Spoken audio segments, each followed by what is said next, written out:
For over 40 years, Coach Boyce Smith set a high standard of excellence on the football fields of Tennessee.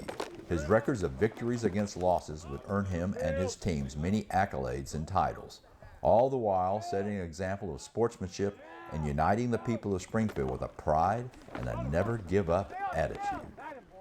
Coach was at Springfield High School for 44 years, 1928 to 1972. There were 288 wins during his tenure, 116 losses, 34 ties. Now, folks, this is an average of 7 wins, 2.5 losses, and 1 tie per year. Pretty outstanding record, I'd say. He had 6 teams that went undefeated, 1935, 37, and 39 teams, as well as the 41, 42, and 43 teams. There was a stretch during those 40s that the Springfield High School Yellow Jackets won over 30 games in a row. The highlight of those 3 years, the 1937 team led the nation in scoring with a total point of 406 points per game. They were in Ripley's Believe It or Not and labeled as a point-a-minute team.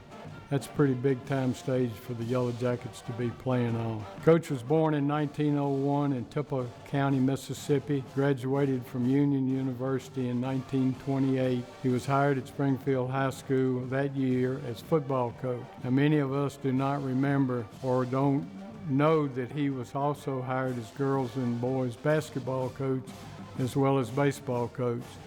The thing I think we can share is simply that whatever he coached, he did well. The other part of the puzzle for Coach Smith was that he was very, very prominent in the recreation program in Springfield. He was the single most important person in moving the city's recreation program forward.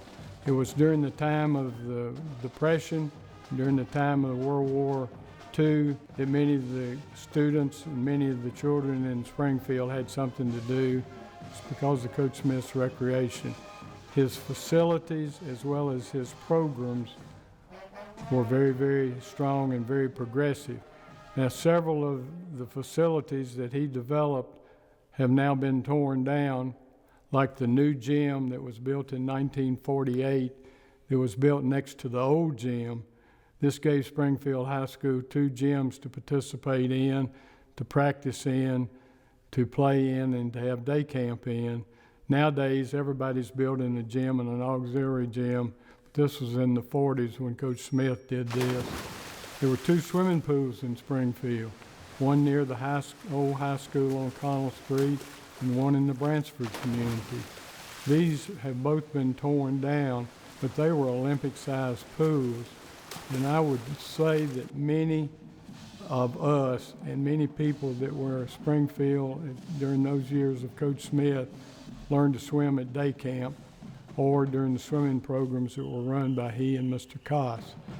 Boyce Smith Field is a tribute to Coach Smith. It is still named for Coach Smith, and it was dedicated in 1939.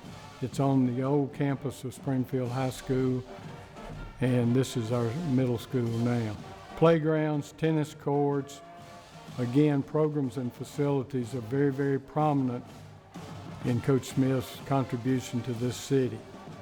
Now, with winning football, many coaches have strategies and have different things that they lean toward that give them an edge. I think Coach Smith's, one of his edges, he taught fundamentals. It was all about blocking and tackling, and it was blocking and tackling over and over and over again. And I think that's what led to a lot of the wins.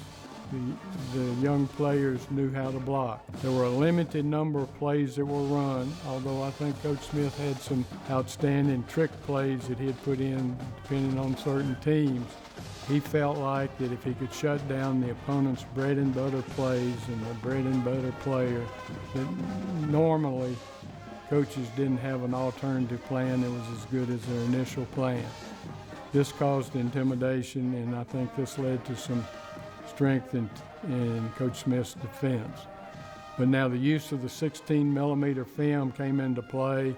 Coach used that after hours of preparation to set defenses to go against the opponent's offense.